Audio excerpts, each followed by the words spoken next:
So my last tour was a fucking shit show. Like the music side of things was, perfect. But before I've even gone on tour, I get a phone call. My mate's passed away. I'm thinking, fuck, I still got to do this tour. Yeah, bro. Fast forward a couple of days, waiting for the funeral. I'm literally packing my bags. I get a call saying one of the boys has just fucking overdosed and passed away. So that's two mates in the span of a week, and I'm literally packing my bags to go down to a funeral. when I was at the wake, I got a phone call from my mum. She was looking after my dog. She's like, "Oh, my dog's got a fucking tumor in her liver." So I'm thinking, fuck, my mate's just died. Then my other mate's just died. I'm at the wake. My dog's dying. And then this is all leading up to the tour, right? And then I had to fly back. I hop off the plane, get stopped by the AFP at the fucking airport. After just coming from a funeral, but all this shit, boom, they stopped me, they served me with the AVO. And then the tour kicks off, right? And so I'm on tour, just partying, obviously. But I didn't even really want to party that tour because the last tour I did, I was just cooked. All right, we'll just rip into it, eh? Legends, welcome to another episode of the INTOCHANGE Podcast, and thank you for joining me again, your host, Ben Lowe. But before we go any further, I do have a very small favour to ask, and that is if you have been enjoying the content, even just the slightest little bit, if you could go do me a massive favour and hit that subscribe button, and don't forget to share this with just one of your friends that you think might take some value from it. So as you know, with podcasts and all that type of thing, the more eyes and ears we can get on here, the bigger and better guests I can bring for you guys, and in turn, the more value I'm going to be able to deliver. But over to our guest today, I'm joined by Riley Paulson, known as Ribby247. Yeah, brother, how are you? Thanks for having me. Good. Now, Riley is ex-con, ex-gang member, and rapper that is now trying to make a difference in the life of young men that probably needed what we are doing. Yeah. We probably needed it ourselves, right? Absolutely, brother, absolutely, yeah. So, I guess, man, you said just before off air, you've been out of jail for what, 3 years now? Yeah, 18th of December 2020 I got out and fucking haven't looked back, bro. Yeah, man, you did a little bit over a year. Yeah, 14 months, yeah. So can I ask what you're locked up for, brother? So I was locked up for aggravated robbery with an offensive weapon, but and assault ABH, but took it to trial, beat the robbery and end up going down for the assault, but because it was 14 months, I just got time served instantly and immediate release. And so you're sitting on remand while you're locked up, sort of thing. Yeah, right, yeah. And where was that, up here in Queensland? Or no, so this is in New South Wales, so Old Grafton. Very different system down there, bro. Yeah, it is. Well, I've never been up here, but I've heard lots of things. So yeah, Old Grafton, if you know, you know. That's the fucking Bronx. Kempsey and a little bit of Cessnock, which is down Hunter Valley. Yep. Yeah, interesting, yeah, for sure. So, man, obviously, you weren't always that person. Obviously, there was things in your life that led you to that point. So what was it like growing up for you as a young man? Yeah, it was difficult. I always felt like I never fit in. I hear that. I was just in my own world, really, trying to fit in, I guess, but just never really feeling like I did. And then I know when you try and fit in, you sort of just do some crazy shit that you think might help you fit in. Yeah, trying to get the approval of others. Yeah, trying, looking for fucking praise that maybe I didn't get at home. So I'm out here just doing dumb shit, trying to be a sick cunt, with the boys, you coming of age shit, I guess. But I took it a bit far sometimes and ended up doing juvie and blah, blah, blah, all that shit, yeah. Yeah. Where'd you grow up, bro? So I'm from Ballina, just over the border. Yeah. For people who don't know the area, it's about 30 minutes south of Byron Bay, 30, 40. City by the sea, it's beautiful, but, when you're there every day, it's easy to get bored of, just going to the beach and shit. And so you start acting out, I guess, when there's not many, resources for young kids and, playing footy and shit always, but not much to do, really. Gotcha. Yeah. Sort of small town. That's stock standard small town shit, everyone goes through it from a small town. So you said you acted out a little bit. What did acting out look like, bro, for you as a young man? Oh, bro, I was just a little shit. I was like Bart Simpson. Fucking, I'm telling you, bro. Fucking putting little tomato sauce packets from McDonald's underneath the toilet lid, so when you sat on it, squirt the back of your legs with fucking tomatoes. hilarious. Like now that I look back at it, I'm surprised my parents didn't fucking kill me. But Yeah. you know, It was sort of harmless stuff to start with, right? yeah, to start with for sure. Throwing rocks at cars and dumb shit. Standing out the front of my house, throwing rocks at cars, and then wondering why they pulled into my driveway. Running and back inside. Yeah, and just, shit. Yeah. just stupid shit. But yeah, my old man was a truckie, so he was home maybe twice a week. So it was hard for him to like keep that discipline in the house. Yeah. So like I'd know he'd be gone for like 3 days. So I'm just out roaming the streets, Playing up. acting up. Then he'd come home and flog the fuck out of me because he's like, mum's just relayed all the messages and all that shit. So like, yeah, it was interesting. Definitely didn't have a normal house life. Yeah. For sure. Yeah.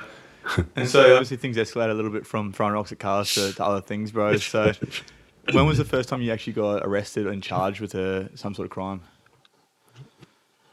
Fuck. I was probably getting arrested from the time I was like maybe 12, 13, but you know, they just slap on the wrist. So they just like take you there, and then your parents like come get you. But usually it was my old man, and then so he just flogged me in the car on the way home, and like, you know, like I don't really hold anything against him because fuck, I was a bad kid, bro. But yeah, probably like 12, 13, and then charged probably about 14. Yeah, like I think they just had enough. Yeah. But it didn't fucking stop shit, to be honest. Yeah. So what was the first charge? I couldn't tell you. I honestly couldn't tell you. Something stupid, probably just like damaged property or something. Yeah. Like something. Little damage. Something silly. Yeah. Yeah. And then the first time you went to juvie, how old were you then, bro? Probably 14. Yeah. Yeah, it didn't take long from, I think like they gave me so much leeway leading up to that first charge. It was like when they finally had to start, you know, throwing the book at me, it didn't take long to end up. But like at the start, it was just like spend the night, wake up, then they'd fucking ship you back home. And then sometimes I was going there, spending the night and coming back that same night. Like just a bad cycle. And then it turned into like the whole weekend. Yeah. And then like, then a week, 2 weeks, and it just fucking built up. And thinking back now, I guess, knowing what you know about yourself and obviously where you're at, what would you say you were acting at? Was it like an attention grab or? Fuck. I guess so. But like, so I didn't really have like, as I said, I didn't have a normal home life. My parents didn't really, like I had 2 best mates growing up. And like I was allowed to hang out with them whenever I wanted, but they didn't live sort of in the city, like in the town. They lived a bit out of town. So my parents wouldn't care about sending me out there, spending the weekend there, because it was like, I couldn't really do much except hang out with them, which was fine. Yeah. But they sort of didn't really like me going into town and staying the night there because they just knew like I was up to no good. Like, so I think I just like got sick of not being able to like, because it wasn't only that, it was like just majority of my friends lived in town. Yeah. And like I wanted to see them. All my mates who I played footy with, they all lived in town. Yeah. So it's like I just sort of wanted to get out there. And plus I used to skate and shit, and like, so the skate park that I used to go to was fucking shit house compared to the one in Ballina. Yeah. Like, so yeah, I just like wanted to sort of get out more. Yeah, fair. But yeah, definitely for attention. And then fast forward to being older, okay, let's say like your 20s, bro. What was life like for you then? Well, so I'd still been in juvie when I was 18. Yeah. Because I had a case from when I was 17. So if you're 17, you turn 18, if you don't commit another charge, they can't send you to jail. But if you breach the bail, they have to send you to juvie. Yeah. So even then, like, even when I was 18, I was just like breaching my bail and shit because I had a big case. Yeah. And finally, like, that all got nipped in the bud. I did my juvie for that. And then I got out. I was 19 when I went to jail, so. Yeah. And so obviously, can I ask about that big case, bro, when you were a kid? Yeah, well, so it was a whole bunch of shit. So from when I was like 16 to 17, I just kept racking up charges. And then because there was a new charge, they just sort of like extend the whole court process because they need to like add shit to the brief and whatnot. And then the final straw of it was, this is fucked up. I hate telling the story because it just makes me sort of sick with the system. But I was going to court one day, right? And I was seeing my lawyer. And I was 18 at the time. And I was seeing my lawyer and just legal aid, just like rubbish. Yeah. I had my little meeting with him and he had to take a phone call, right? And there was this big fat stack of paperwork in front of me. And he left, and me being me, I think he did it on purpose because he knew, like, by this time I'd seen this fucking legal aid cunt 100 times from when I was 14 to now. And I think he knew that I was going to look at it. So I turned it around and I'm reading it, and the dude who was on the charges, I don't know if I can say his name, but I won't do it anyway, but he's a fucking bad pest, this cunt. So I read the charges, and it was this dude I used to do distance education with, because by the time I was doing distance education, I'd been expelled from 3 high schools. So that was like my only chance for education was to do distance ed. Yeah. So I used to do distance ed. Like sort of homeschooling? Yeah, well, like they send you the work, you do it at home, and then once a week you go to the school and you hand it in and you do a day's school there. Gotcha. So there was this cunt that I used to go to this distance ed with, right? And I seen his name on top of it, and I thought, oh yeah, fuck, it's interesting. And he was a foster kid, and I was fucking flipping through it. He was going to court for making child pornography of his fucking younger foster brothers and sisters. Fuck. Yeah, and like I felt disgusted because I'd known him, and like I just like the whole thing was fucked up. So I'm like taking photos of it, boom, boom, boom, 1, 2, 3, and then I leave. Go home and I fucking post it on Facebook and I just fucking shame him. I'm like, you fucking rat dog. And like, then one of his foster sisters who was a bit older, she reached out to me and she said, this is all true. Like he's confirmed, like, and I just went to town and like, I was young and I was like, oh yeah, like all that gangstering on and shit. But he went to the cops, right? Yeah. And because he was still a minor at the time, I got charged for blackmail. I was like, I forget what it's called. Like, I forget what the technical.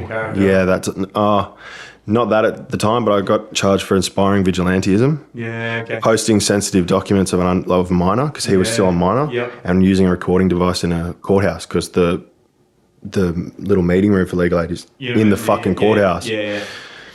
If I could go back, I'd do it again. Because one of them things is like I knew deep down I had to fucking say something. Like, there's no way I was going to let this slide. Yeah. Fuck that. I guess that's obviously against your morals completely, bro. 100%. This shit, like, it just burned me because I used to shake this cunt's hand at school. And, like, I used to think of all that shit. I'm like, you sick fuck.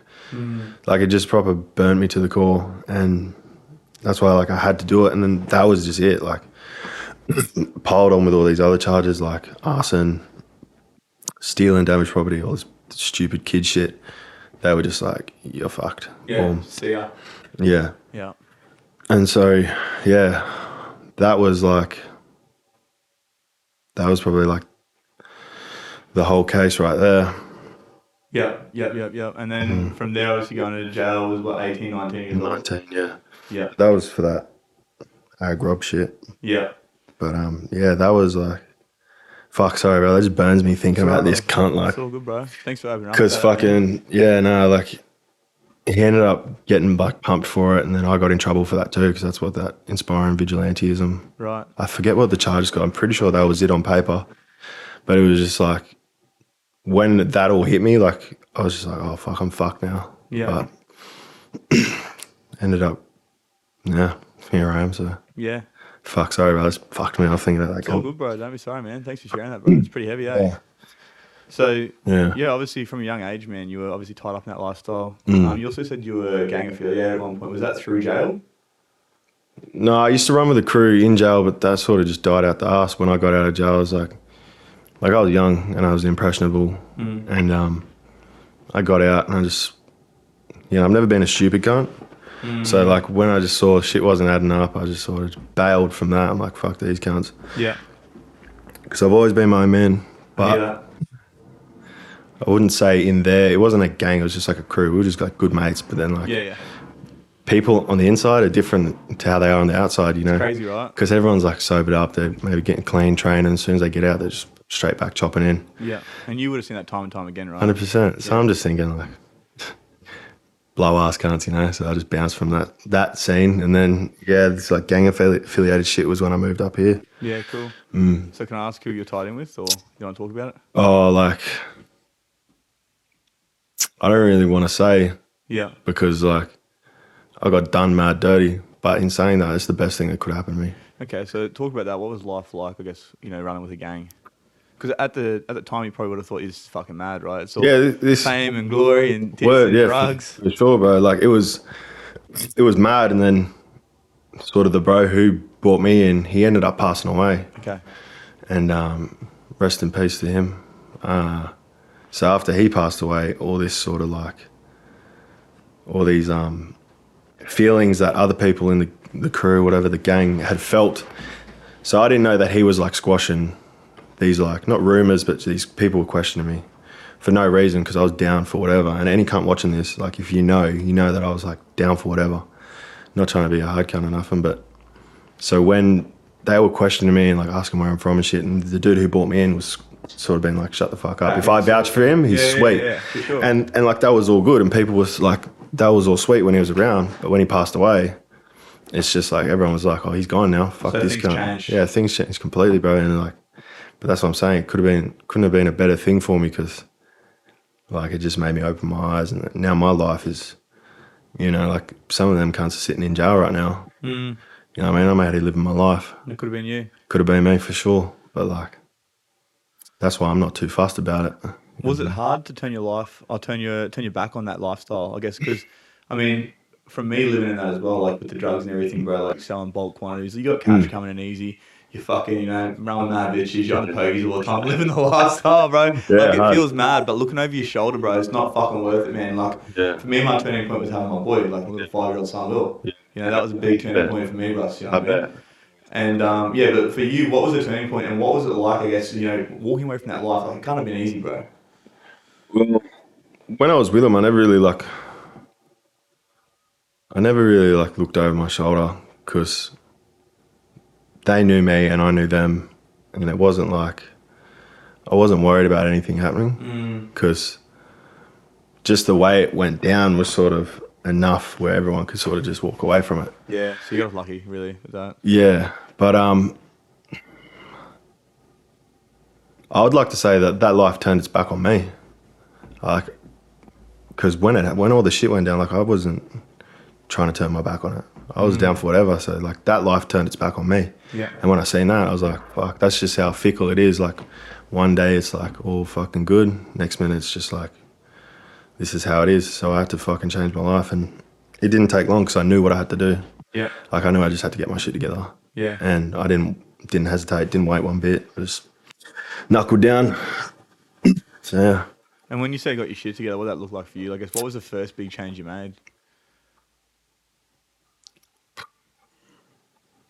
Honestly, bro, reconnecting with God. Right. Yeah, that was probably like the easiest, most clearest first step because where I lived in Surfers, the church was literally across the road. So once there was like a week or two of sort of just like in limbo, like what do I do? But like staying on top of my training as well, that never stopped. So. But a big step would be reconnecting with God, bro, for sure. Yeah, for sure. 100%. And training, was that something that you sort of picked up in jail? Because I know for me, bro, I'd never lifted a weight in my life until I went to jail, bro. The only thing I was lifting was fucking pipes and weights, bro. Yeah, well, to put this in perspective, I was 76 kilos when I went to jail. I got out, I was 108. Yeah. So. Enough said. Like, I'd fucking. I was 59 and I got out at 80, bro. Yeah, there you go, bro. It's a Cinderella story, but. Yeah. So, like, I'd fuck around at the gym before, but, like, it'd just be. It's gone by the weekend. Yeah. Or a bender, whatever. But definitely jail was a turning point. Yeah. There was good boys, and they sort of just, because I was young, and they would have just looked at me and seen maybe them. So I had good advice, good training advice, good diet advice, and you just put them together and knuckle down, 76 to 108. Yeah, bro. Consistency, right? Doing the small things well. That's all you can do, really. Yeah. Like, is it the junk on? Yeah, junk on. Junk on or fucking train, bros. Yeah, bro. Like, I dabbled in not junking on, but like I chopped in a bit at the start and then. And the Subutex and that? Yeah, bro. So I was in Kempsey and I had got a little baby habit and then I got shipped back to Grafton, and Grafton is just the Bronx. There's nothing there ever. And if like. Is Kempsey like a reception wing sort of thing? Or is it like a. No, so Grafton's a transit jail. Yeah. Old Grafton anyway. They got new clearance and old Grafton shut down. Yeah. So old Grafton was built in like 1880. Fuck. Yeah, bro. It was Proper pits. yeah, the Bronx, cuz I'm telling you. So it was just chat as fuck. Like you turn the lights on, you can see like cockroaches running all over the wall, like climbing on you in your bed and shit. Like it was I've heard that, I think, actually. proper putrid. Yeah. So that was like a transit jail. So like you go there, you're not there for long. That's when they ship you like Kempsey, Cessnock, or further down south, whatever. But because my court was up in the area, like Ballina and that, Grafton was the closest jail, so I was going back and forth fucking every month. Yeah. Just so I could go to court, get adjourned. Yeah. Then you got to do transit again, like proper, enough to break a man, like proper cook shit. Yeah. And the worst part is when I was doing transit to court, like I'd look out once a month and there'd be something different that I'd see with Ballina because it's like fully changed. Hey, hello. Sorry for interrupting your podcast, but I just wanted to quickly jump on and tell you about the must-have personal development tool for 2023, and it's called the Happier, Healthier You Journal. So I'll take you back to about 6 years ago. I'd just gotten out of jail for the last time and was starting my journey of personal development and growth. There was heaps of gurus, heaps of information available, but so much so that it became confusing. So I came up with the Happier, Healthier You Journal to help you to navigate what can be an absolute minefield. From the very get-go, you open the page and it'll challenge you to dive deep with self-assessments, daily activities, and check-ins to figure out exactly where you're at, where you'd like to be. And then from there, the journal becomes the tool to help you to bridge that gap. So to get your hands on this, click on the link below and don't forget to use Interchange 10 at checkout for a cheeky 10% off. I'll see you back over on the episode. Like in that period of time where I was in jail, like they were doing heaps of renovations to like the main street and I was just thinking, fuck, I'm missing out on all this shit. Like my hometown's just getting doled up and that. And I'm just sitting there doing fucking squats with some sweaty cunt on my shoulders, like. Literally, Like, just got some cunt's ball sweat running down your fucking you back, just bro. gotta fucking chuck a towel over there or something, Bro, So, I've not missed that shit. yeah, bro. But it's crazy, right? Because being in there, like, especially when you're young, I don't know about you, bro, but when I first went in, I thought I was a fucking mad cunt. I was like, yeah, I'm a bad cunt now. I'm in jail, you know what I mean? But it's fucking literally putrid. Like, you're in there surrounded by fucking junkies and thieves. Like, you might meet some good boys, but like you said, 99% of the time, they're not who they say they are anyway. And you in there watching fucking everyone else outside change, and you're just staying the same. And nothing changes for you while you're in there. Full in limbo, like. Yeah, like there's maybe 5% of the boys in jail are good boys, and then like And they're like 2% of that 5% are actually like good on the outside too, like solid boys you'd want to know on the outside. Yeah. And the other 3%, they just get out, they just start chopping in again. Yeah. And then it's back to square one with them cunts. But like, I got a lot of boys like that, so I'm not running them down, but like they know who they are, and like I still got love for them, but it's just like it's a vicious cycle, bro. Yeah. And like you can't really hold it against them either, because sometimes it's all some people know. Yeah, word. And like, if you think about it, it makes you feel a bit upset because like the mindset they're in jail is like really what they want to do. But then they get out, they just can't help themselves. It's not being able to help so themselves. it's a bit. A lot of the time it comes back to like conditioning from my childhood, or like you said, growing up in the environment they grew up in, bro. Yeah. I was just a slow learner. Like I got locked up 6 times, bro, for me to fucking learn my lesson. You know what I mean? So I was a real slow learner, but fucking I've got no excuse for that, man. I had a not too bad upbringing. It was just I took the wrong path, like you said, it didn't fit in. Happens, man. So yeah, and then obviously you've turned to sharing your message with your music. So Ribby247, when was he born? Fuck. In jail. True. Yeah, so growing up, in my friend group, there was like 2 lads, and we'd freestyle all the time, so there was 3 of us. Yeah. Just get pissed, freestyle, blah, blah, blah. And when I was in jail, I was speaking to one of the boys, and he told me that one of them just did like a set. So I thought, fuck it, I called him up. I got his number on the phone, called him up. I said, next time you go, can I come? And I was still on remand at the time. Mm. So I just started writing, like in the little diaries and shit, writing just shit bars. And then I ended up fucking getting out not too long after we had that phone call. So I think maybe it was like, I don't know, definitely happened for a reason. And then, 2 weeks later, got up, and I think I was just called Ribs at the time because that was my nickname in town. It was like Ribs or Ribsy or whatever. And then, I just thought of Ribby, I guess, and it just stuck. But, like, I've been called Ribs since I was, like, 15. Yeah. So, like, that was always there. It was just, like, an extension of Ribs, I guess. Boys from the area, they still call me Ribs. Like, people who know me, they call me Ribs or, like, Ribsy. Yeah. And I don't get, like, pressed when they call me Ribs because it's, like, that's where it came from. Yeah, that's the original. But now when, like, I don't know if this just feels weird to say, but, like, now if someone calls me my government and I know they don't know me like that, I get real, like, pressed about it. Yeah, like, fuck all you Riley. So I'm thinking, like, no, you're right, because I've introduced myself to you like that, but cunts on the street, they like, I know, just know me from music, have, like, found my governments and they call me that. I'm thinking, what the fuck are you doing, cunt? Like, shut your mouth, you know what I mean? I don't know if that's other people, but, like, I feel like if you know me as Ribby, call me Ribby, but if you know me as Riley, like... That's who I've introduced myself to. That's how you know me, right? Yeah, that's right. Unless you know me on a personal level. Yeah, that's right. Yeah. So what's on the cards for Ribby, bro? What's coming up for 2024 for the man? Just music, bro. Like, music. I got, like, 3 tracks, 2 video clips already recorded, 3 video clips already recorded, sorry. An EP, just trying to tour, stay busy. I got a son on the way. Have ya? Yeah. Cheers, bro. Appreciate it. He will change your life and teach you more about yourself than anything. Yeah, I can't wait, bro. And so his due date is 3 days after my birthday. When's your birthday? A secret. Yeah, gotcha. Nah. Around the middle of the year. Yeah, sick. So so you're getting busy in September is what you're saying. Yeah, bro. Always, bro. Stay busy, you know how it is. Stay busy. Yeah, bro. But so I got that. Like, I'm just trying to fucking, like, that's what I mean. Like, that's why all this, like, gang shit is in the past. And I'm glad it happened then. So, like, everything that's led up to me finding out I'm having a kid is just, like, the universe's way of just putting everything in place. Almost saying you're on the right track now, right? Because if I found out I was having a kid and I was still in that gang shit, I wouldn't know what the fuck to do. Like, I'd be torn. Not torn, like, because I'd know what the right thing to do is. But I wouldn't be as ready as I am now. Yeah, and there'd probably be a big part of you that still wanted to stay doing what you're doing, right? 100%. But that's what you've always done. Yeah, that's it. But, like, now that I've seen, you know, the longevity of it, fuck, having a kid's probably, like, the best thing that could be happening to me right now. Yeah, man.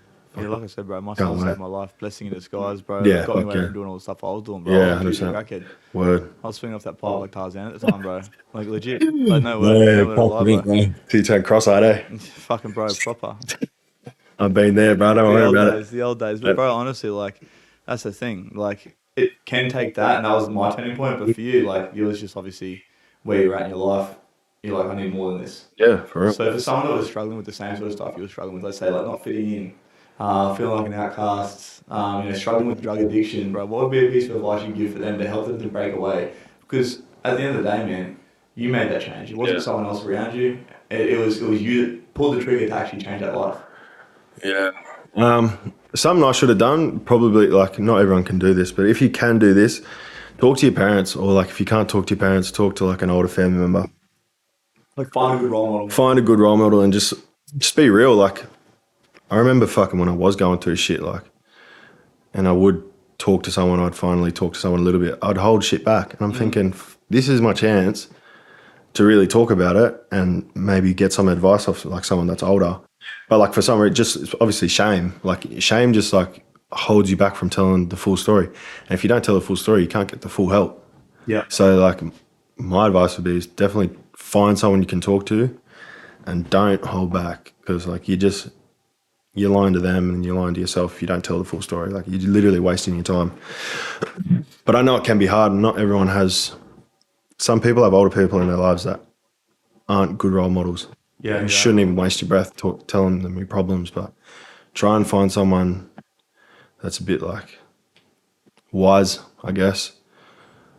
But yeah, finding that could be hard as well. But definitely talking to someone could have been, like, could have helped with a lot of shit. But this is the thing, right? As a young man, like, I think back to me, bro. Like, I was told by plenty of people, don't do this, don't do that, and I did the fucking opposite. It's like, if you tell me to do something, I'm going to want to go and do it to try it for myself. Yeah. So do you think that, I guess, if someone had told you, if you did have someone to talk to and they would have actually pulled you up, that would have helped you, or was it being at least something that sat in your mind?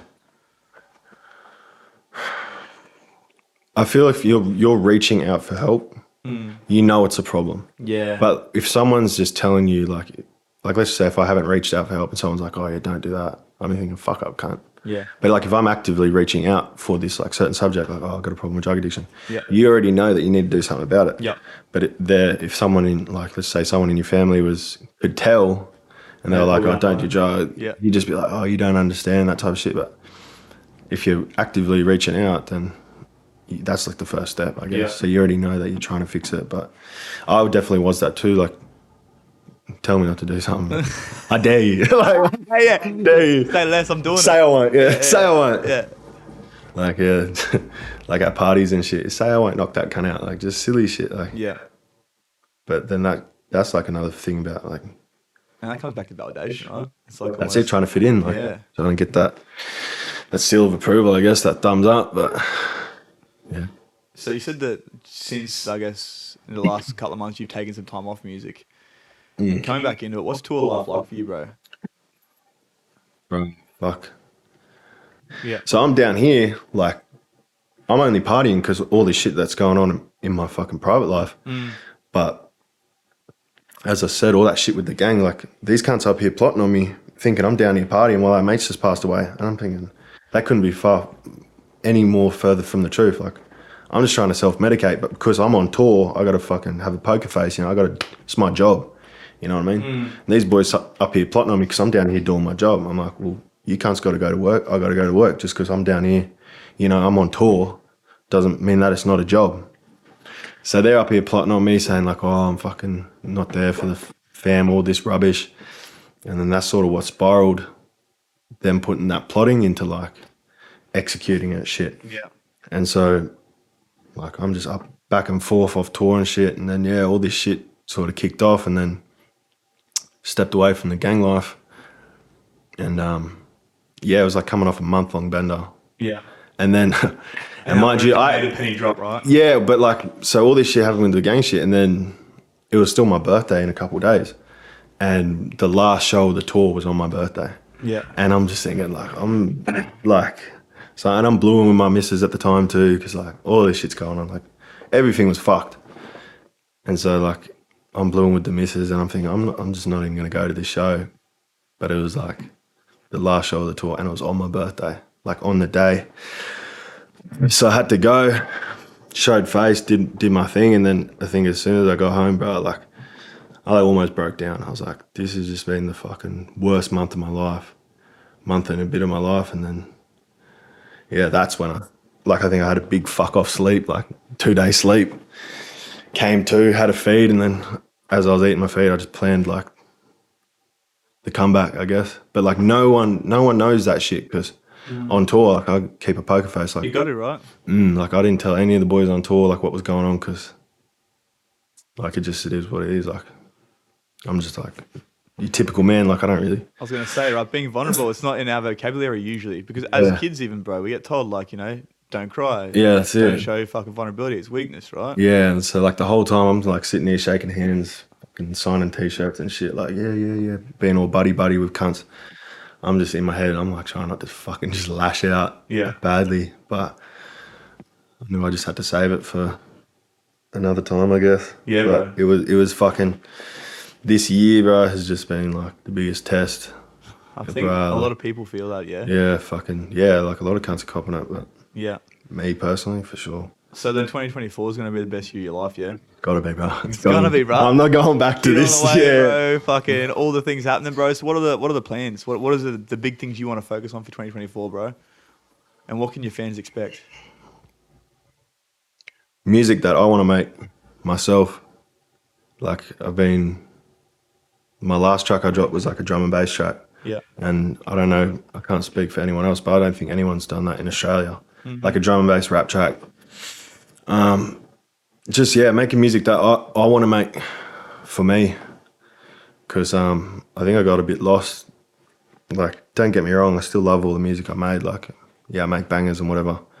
But towards the end there, it wasn't music I wanted to make. It wasn't something you were passionate about anymore. Yeah, bro. Like, and like me personally, I can't rap about shit that's not going on in my life, like right now, because I'm not doing that gang shit anymore. I find it hard to rap about it because I know deep down, like, I'm not doing that anymore. Yeah. And like, it's just been. It doesn't feel aligned with. Doesn't feel authentic, bro. Like, Yeah. like, don't get me wrong. Like, I could rap fucking years and years of the shit I have done, but it just doesn't feel right anymore. Because like, don't get me wrong. Like, I'm still gonna be me. Like, I'm still Ribby247. Like, I'm still have my personality and my bars and shit. But like, definitely making music that is for me, and then I think that's gonna build an even bigger crowd. Yeah. Because like, you just got to be authentic, and like, there's enough cunts in the rap game that are just fucking rubbish. But I'm just not gonna name any names. No, but I don't need to. I think we know. well, like, so, like, if I know I'm being authentic, that's just a step in the right direction, I guess. Yeah. But for my fans, yeah, just expect to see more of me in more places, doing more shit. 2024 is gonna be a big one for sure. And what about your big goals for yourself, bro? Well, because I said I was doing that 75 hard shit. Yeah. Obviously, no drinking in that, but Yeah. it finishes on the 2nd of January. Yep. So that'll be 2 New Years in a row that I'll be sober. Yeah, nice. So obviously, after the challenge is finished, I'm going to be allowed to drink, but the closer I am to finishing, the less sort of like enticing it sounds. At the start, I was like, yeah, I'm going to get. Can't wait to get fucked up. Yeah. Do more of the stuff that I'm trying not to do. I was like planning it, like I'm gonna fucking smoke crack cocaine, and like, bro, it was gonna be a big one. I love crack, bro.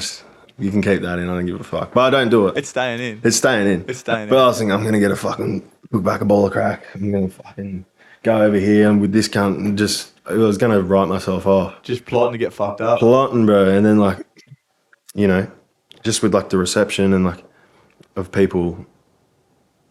Like, I think I made a second Instagram, right? Started at 0 followers. I'm on day like 65 or 68 now. And I'm almost at 1,000 followers. And all I do is just post that 75 hard shit. So like, the more I've seen people sort of like back me, the less I want to get fucked up. It's like, what's the point? So I've sort of told myself like, I'm not going to drink. I'm going to have like a little drink, you know, like nothing. See, I'm not getting on the crack, but I'm going to have a little. Good. Yeah, that's I'm good. glad, See, I'm glad. I changed my decision on that one, but Yeah. so I'm going to have like a little drink, celebrate, probably with like family or something. Yeah. My mum or something. Yes. And like, I don't know, a couple of mates. But I told myself, because I've been training with James, I'm not going to have a drink after this one until I win my first fight. And then after that, I'm not going to drink till I go pro. And after that, I'm not going to drink till I win my first championship. And like, it's just like it's going to take longer and longer to achieve those goals, but that just means less time drinking. Yeah. So, Man, I can connect with that a lot. So last year, beginning of the year, it was like the 2nd of January, I started 75 hard because I woke up with a black eye, crashed my car into the front fence of my house, punched on my housemate, made a cunt of myself at the nicest house I've ever been at, bro. Like, and it was a weekly thing, that sort of shit was happening, right? Started 75 hard and it changed my life, bro. I had my first boxing fight, corporate fighter, fucking smoked old mate, fucking mad. And then after that, I had a drink that night, and then I didn't drink again until I went to Europe, which was June, July, so like another 3 or 4 months, right? Same thing, I got back from Europe after a couple of weeks, fucking got in a fight camp, and then, started 75 hard again. Went sober till the end of the year, bro, and honestly, bro, like, for me, that definitely changed my life. And for you, you've obviously seen that already. It's like that little bit of a shift in mindset, like, fuck yeah, I can't wait to get fucked up again. Yeah. Like, you know what, I actually feel alright sober.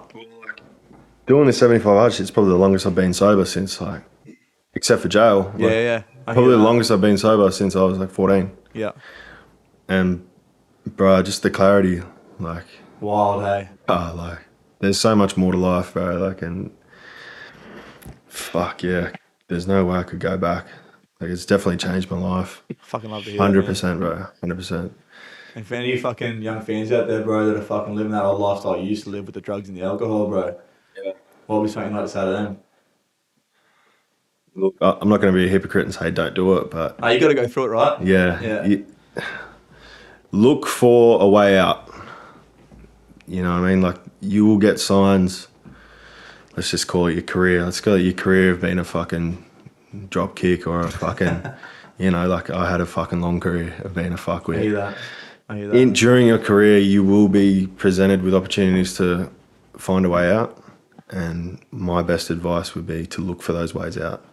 Because like I've had so many opportunities, you know, with work, going to the mines, on the railways and shit, like big money opportunities. It's obviously different for me because like I'm a rapper and shit. Not everyone can be a rapper. By all means, if you're passionate about it, I do suggest trying to follow your dreams. But not everyone wants to be a rapper. So if you can find those little opportunities, like, you know, you get offered a job working away, fucking go for it. Because I spent so much time sort of just delaying opportunities. I'm like, it's all right, fucking do it next year. Or I'll go work in the mines next year, or I'll fucking do this next year, start training next year. It's always tomorrow, right? Yeah, it's always tomorrow. Yeah, it never comes. Yeah, what's that saying? It's like one day or day one. I love that. I think Dwayne the Rock Johnson says that, bro. I heard that on the podcast just the other day. Look for your day one. Yeah. And then just don't look back, because you'll come back to your hometown or wherever it is you're from, and your mates will be doing the same fucking shit. Love to them and that, but look for your way out. Sure, that's my advice. That's a mad wake-up call, though, when you see the same people doing the same shit, man. 100%. Yeah.